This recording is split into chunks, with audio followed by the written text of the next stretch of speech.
আসসালামু আলাইকুম রহমতুল্লাহ। আশা করি সবাই ভালো আছো। তো আজকে আমরা নতুন আরেকটি চ্যাপ্টারে নিয়ে আলোচনা করব, যে চ্যাপ্টারের নাম হচ্ছে আকৃতি দিয়ে যায় চেনা। আকৃতি দিয়ে যায় চেনা। তো এটা হচ্ছে চ্যাপ্টারটা মূলত ফিফথ চ্যাপ্টার, পঞ্চম অধ্যায়। তো এটা হচ্ছে তোমরা 104 নাম্বার, পেজ নাম্বার কত? পেজ নাম্বার হচ্ছে 104-এ গেলে এটা পেয়ে যাওয়া, ঠিক আছে।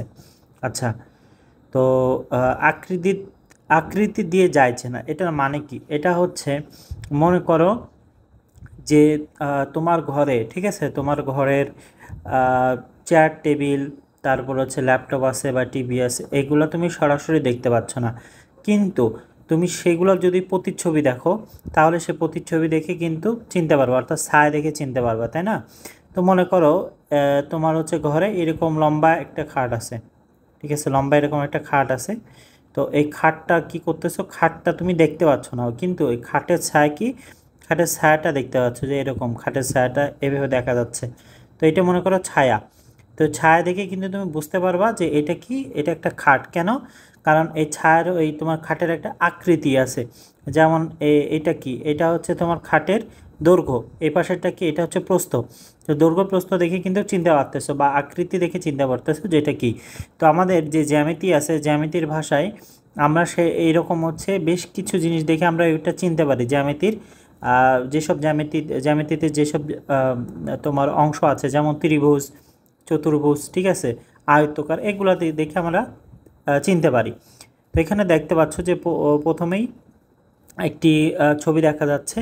ছবিটাতে হচ্ছে তোমার একটি ঘরের, এটা কি পুরো একটি ঘরের হচ্ছে ছবি। একটা ঘরে সাধারণত কি কি থাকে, যেমন বিছানা থাকে, ড্রয়ার থাকে, আলমারি থাকে, তারপরে হচ্ছে দেখা যাচ্ছে পড়ার জন্য টেবিল থাকতে পারে, বেড সাইড টেবিল আছে এখানে। আবার এটা কি টেবিল, আচ্ছা, চেয়ার আছে আলাদা করে। তো এই একটা রুমে সাধারণত এইগুলো থাকে। তো এইগুলা কোনটা, মানে কোনটা টেবিল, কোনটা হচ্ছে তোমার ড্রয়ার, কোনটা আলমারি, কোনটা বিছানা, এটা বুঝতে পারো কি দেখে, এর আকৃতি দেখে, তাই না? যেটার আকৃতি এরকম সেটা অবশ্যই বিছানা হবে। আচ্ছা, আবার এখানে কিছু বলতেছে, ওইগুলো আগে আমরা পড়ে দেখি। যে মনে করো তোমার নতুন বাসায় গিয়ে উঠেছো, সেখানে তোমাকে নতুন ঘর দেওয়া হয়েছে, ঘরের বিছানা, আলমারি, ড্রয়ার, বেডসাইড টেবিল সবই আছে, এক পাশের দেয়ালে জুড়ে বিশাল জানালাও আছে, সেখান দিয়ে চমৎকার আলো বাতাস, কিন্তু তোমার প্রিয় পড়ার টেবিল আর চেয়ারটা নেই। এত সুন্দর একটা ঘর পেলে কিন্তু পড়ার জায়গা পাওয়া যাচ্ছে না, ঠিক আছে, মানে এত সুন্দর একটা ঘর পাইছে কিন্তু এখানে পড়ার জায়গা নেই। কি ব্যাপার, তাই না? নিচের ছবিতে দেখো সব কিছু মাপ কত ফুট করে বলে দেওয়া আছে। তোমার বড় শখ, পড়ার টেবিলটিকে জানালা দিয়ে আলো এসে পড়বে, এর মাঝে আবার আলমারিটা দেয়াল থেকে সরানো যায় না, আর ঘর থেকে কিছু জিনিস সরিয়ে বাইরে রাখলে তার উপায় নেই, তবে কিছু আসবাবপত্র স্থান পরিবর্তন করতে পারবে। এখন কি করে টেবিল আর চেয়ারটি একই পছন্দ মতো জায়গায় বসাতে পারবে, একটু আভাস দিই। তুমি ঠিক তুমি ঠিক ঠিক মাপে কাগজ কেটে এই সমস্যার সমাধান করার চেষ্টা করতে পারো। আচ্ছা, আমরা প্রথমে দেখলাম কি, যে আকৃতি দিয়ে আসলে আমরা আমরা অনেক কিছুই জানতে পারি, চিনতে পারি। এখন এখানে বলতেছে যে মনে করো তোমার বাসায় একটা মাত্র ঘর আছে, যেখানে এই আসবাবপত্রগুলো আছে, ঠিক আছে। এখন তোমার এক্সট্রা কোনো ঘরও নাই যে এখান থেকে দু একটা আসবাবপত্র বের করতে পারবা, কিন্তু তুমি কিছু কিছু জিনিস সরাইতে পারবা না। দেখো এটা হচ্ছে কি, সূর্য, তাই না? সূর্য আছে, সূর্যের আলো এসে কি করে, এখানে এসে পড়ে সূর্যের আলো। তো তোমাকে কি করতে হবে, এই তোমার টেবিলটা, এই যে পড়ার এই টেবিলটা, আর হচ্ছে তোমার এই চেয়ার এমন জায়গায় তোমাকে সেট করতে হবে যাতে তোমার সূর্যের আলো এসে পড়ে এবং তুমি সেখানে পড়াশোনা করতে পারো। তো দেখো এখানে প্রতিটা যে বিছানা, তারপর ড্রয়ার, প্রতিটার কি দেওয়া আছে, দৈর্ঘ্য প্রস্থ দেওয়া আছে ফুট আকারে। এটা 6-10, এটা 6-3, এটা 2-2, এটা কত 6, এটা লম্বালম্বি 6 আছে। আচ্ছা, তো আর এটা কি, এটা হচ্ছে ঢোকার দরজা, এই যে এটা হচ্ছে ঢোকার দরজা। তো এখন তোমাকে এর মধ্যে কিছু জিনিস সরিয়ে আলমারি, টেবিল আর এই চেয়ারটা তোমার এখানে দিতে হবে। তুমি একবার বাইরে করতে পারবে না, বাট ঘরের ভিতরে সরাইতে পারবে। যেমন এই জিনিসটা মনে করো এখানে আনলা, ড্রয়ারটা হচ্ছে এখানে আনলা, আর এইটা হচ্ছে কি করলা, এইটা হচ্ছে কর্নারে রাখলা, আর এখানে কি করলা, এখানে হচ্ছে তোমার টেবিল আর চেয়ার রাখলা, বুঝতে পারছো? এখানে কি করলা, এখানে যে এই বরাবর এইভাবে টেবিল রাখলা, আর সামনে হচ্ছে চেয়ার রাখলা, আর এই যে ড্রয়ারটা এখানে নিয়ে এখানে সেট করে দিলা। তো এটাই বলতেছে এই তোমরা সাধারণত কাগজ কেটে এটা এভাবে নিজেদের মতো সেট করতে পারো। দেখবা রুমে এরকম এলো পাতারি বা অগোছালোভাবে এইভাবে জিনিসপত্রে ফেলাই রাখলে অনেক সময় কিন্তু সেগুলো কি হয়, সেগুলো কিন্তু ছোট ছোট জিনিসও আটে না, বা সুন্দর করে ঘরের মধ্যে এরকম আসবাবপত্রগুলো গুছিয়ে রাখলে দেখা যাচ্ছে অনেক জিনিস তুমি ঘরের মধ্যে আটতে পারো। দেখো চিত্র 5.1 ঘরের টেবিল ও চেয়ার বসানোর সমস্যা। তাহলে এটা চিত্র 5.1 ঘরের টেবিল ও চেয়ার বসানোর সমস্যা। তো সমাধান করতে পারলে, যদি না পারো তাও চলবে, তবে চিন্তা করতে থাকো। যদি এটা তোমরা সমাধান নাও করতে পারো সমস্যা নেই, এটা চিন্তা করতে থাকো, চেষ্টা করতে থাকো, খেয়াল করে দেখো ঘরের সমস্যাটা একটি জ্যামিতিক আকৃতির সমস্যা। তাহলে ঘরের সমস্যাটা কি? একটা জ্যামিতিক আকৃতির সমস্যা। প্রতিদিনই আমাদের এমন কত সমস্যার সমাধান করতে হয়, কিন্তু জ্যামিতিক আকৃতির ধারণাগুলো জানা থাকলে এসব সমস্যার খুব সুন্দর সমাধান করা সম্ভব। এই অধ্যায়টিতে যে কাজগুলো রয়েছে সেগুলো শেষ করলে তোমার প্রয়োজনীয় ধারণাগুলো পেয়ে যাবে। এই অধ্যায়ে ছবি এঁকে কাগজ কেটে ভাঁজ করে আমরা বিভিন্ন জ্যামিতিক সমস্যার সমাধান করে তাহলে চলো এগুলো যাক। জ্যামিতির আকৃতির গঠন কি? জ্যামিতির আকৃতির গঠন। তো দেখো প্রথমে বলতেছে আমাদের জ্যামিতিক বিভিন্ন আকার আকৃতির কাগজের সঠিক ভাঁজের মাধ্যমে তৈরি করতে পারি। আমাদের সবার প্রথমে লাগবে একটি কাগজ। তো আমরা আজকে দেখব কি একক কাজ 1টা দেখব, তারপর আমরা একক কাজ 2টা দেখব, ঠিক আছে? আচ্ছা, তো একক কাজ 1-এ কি বলছে যে আমরা A4 সাইজের কাগজ নিয়ে তার মাঝ বরাবর একটি ভাঁজ করি। মনে করো এটা A4 সাইজের একটা পেপার, এটা হচ্ছে A4 সাইজের একটা পেপারে পুরোটা। এটার মাঝখান দিয়ে যখন ভাঁজ দিলাম তখন এই যে এইটা মাঝখান দিয়ে এটা ভাঁজ হয়ে গেল। হ্যাঁ, তারপর কি বলছে, ভাঁজ করা কাগজটিকে আড়াআড়ি করে আবার করতে হবে। মানে এটা মাঝখান দিয়ে হয়ে গেছে, এবার আড়াআড়ি মানে এই বরাবর আর একটা কী করতে হবে, ভাঁজ দিতে হবে। দেওয়ার পর প্রতিটি ভাঁজ বরাবর আমরা একটি করে লাইন আঁকি, ঠিক আছে? এই যে ভাঁজ দেওয়া হয়ে গেছে, এবার ভাঁজ দেওয়ার পর কি করতে হবে, আমাদের এরকম করে কি করতে হবে, লাইন আঁকায় নিতে হবে। এটা ধরো ভাঁজ দেওয়া হয়ে গেছে, হ্যাঁ, এবার এরপর কি করতে হবে, এরকম একটা লাইন আঁকায় নিতে হবে। আচ্ছা, আঁকানোর পর দেখো প্রতিটি ভাঁজ লাইন আঁকি রেখার মিলিত বিন্দুতে 4টি কোণ উৎপন্ন হয়েছে। দেখো এখানে যে আড়াআড়িভাবে আমরা যে হচ্ছে মানে দুই পাশে যে ভাঁজ দিয়েছিলাম, ভাঁজ দেওয়ার কারণে এই মাঝখানে একটা কি হয়েছে, এই মাঝখানে একটা বিন্দু উৎপন্ন হয়েছে। কি হয়েছে? বিন্দু, ঠিক আছে? মাঝখানে একটা বিন্দু উৎপন্ন হয়েছে। তো এই বিন্দুতে আমাদের 4টি কোণ উৎপন্ন হয়েছে। কোন 4টি? দেখো এই 1টা, 2টো, 3টা আর এই 4টা কোণ, এই টোটাল 4টা কোণ উৎপন্ন হয়েছে। তাই এদের প্রত্যেকটিকে আমরা এক সমকোণ বলবো। প্রত্যেকটা কোণ কি এক সমকোণ। এইটাও কি এক সমকোণ, এইটাও হচ্ছে কি এক সমকোণ, এটাও কি এক সমকোণ, এটা হচ্ছে এক সমকোণ। মানে প্রতিটা কোণই এক সমকোণ করে। আচ্ছা, সমকোণের জন্য আমরা এই চিহ্ন ব্যবহার করি। সমকোণের জন্য আমরা কোন চিহ্ন? সমকোণের জন্য হচ্ছে আমরা এই চিহ্ন ব্যবহার করি, ঠিক আছে? এই যে এইটা,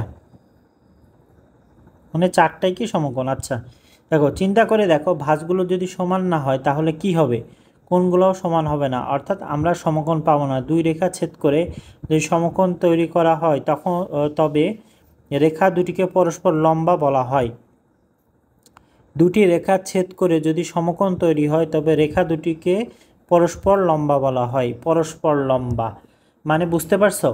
অর্থাৎ দেখো একটা জিনিস খেয়াল করো, এখানে যদি আমরা শর্টে বলি, এখানে দেখো যে এটা একটা রেখা, এটাও রেখা, দুটি রেখা আমাদের কিন্তু এটা ভালো করে হয়নি। আমরা দেখি,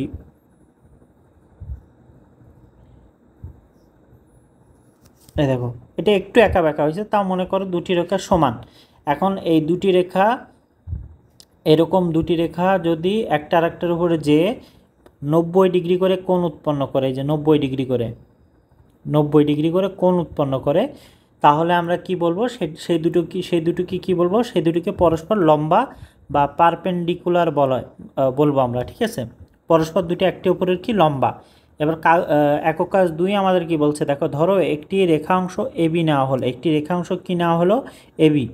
মানে এ হচ্ছে একটা রেখা, আবার বিটা কি, বি হচ্ছে একটা রেখা। আচ্ছা, এবার আমরা এবিতে অবস্থিত একটি বিন্দুতে একটি লম্ব আঁকতে চাই। ধরি নিচ্ছি পি হচ্ছে সেই বিন্দু যার উপরে আমরা লম্বটি আঁকব। দেখো এ একটি রেখাংশ, বি একটি রেখাংশ, মানে এ হচ্ছে একটা রেখা আর এটা কি বি একটি রেখা। এবার পি হচ্ছে, এই যে পি হচ্ছে এমন একটি অংশ যার উপর আমরা কি করব, যার উপর হচ্ছে আমরা একটা লম্ব আঁকবো। এটা কি পি আর এটা কি বি, এটা কি এ। তো এটার উপর আমরা আঁকবো, ঠিক আছে।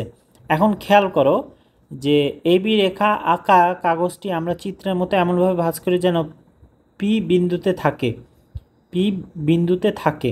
তাহলে এবি আমরা কিভাবে ভাঁজ করবো, এমনভাবে ভাঁজ করব যেন এইটাও হচ্ছে এখানে এসে থাকে, আবার এইটাও হচ্ছে কি করে, আর হচ্ছে এইটাও কি করে এইভাবে এসে থাকে, ঠিক আছে। আচ্ছা, এবার দেখো এবি রেখার একটি অংশ অপর অংশের উপরে একদম বরাবর গিয়ে পড়ে। এ বির, এই যে এ আর বির এই দুটি অংশ কি পড়ে অপর রেখায়, পি রেখার হচ্ছে এই এখানে এসে পড়ে, এটার মাঝ বরাবর এখানে এসে পড়ে, এটার মাঝ বরাবর এখানে এসে পড়ে। আচ্ছা,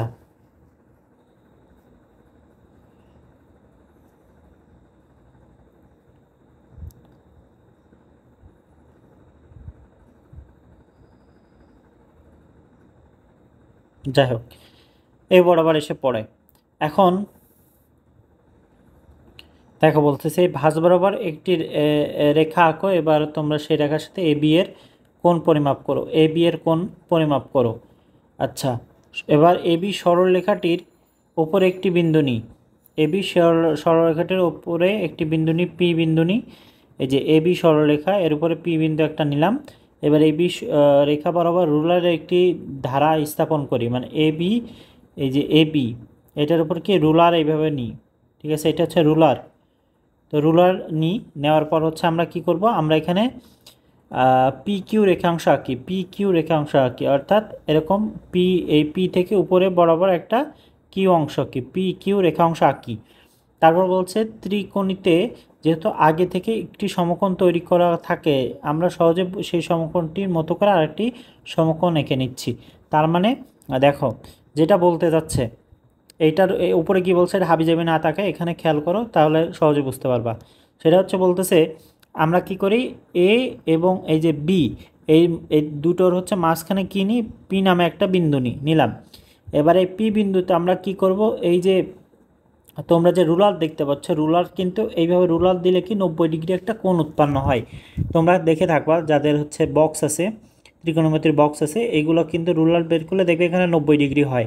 তো এটা আমরা নিয়ে কি করলাম, নিয়ে হচ্ছে এখানে কি করলাম, পি আর কিউ আঁকলাম। এই রুলারের মাপ নিয়ে পি আর কিউ আঁকলাম, ঠিক আছে, পি আর কিউ আঁকলাম। এবার পি কিউ আঁকার পর এখানে দেখো 90 ডিগ্রি কোণ উৎপন্ন হয়েছে, এখানে কি 90 ডিগ্রি কোণ উৎপন্ন হয়েছে, বুঝতে পারছো, যেখানে কি 90 ডিগ্রি কোণ উৎপন্ন হয়েছে। তো এইটার কথাই বলতেছে সেম। তো আজকে এই পর্যন্তই, নেক্সট ক্লাসে আমরা পরবর্তী কাজগুলো দেখবো ইনশাল্লাহ। আনটিল দেন সবাই ভালো থেকো, আসসালামু আলাইকুম রহমতুল্লাহ।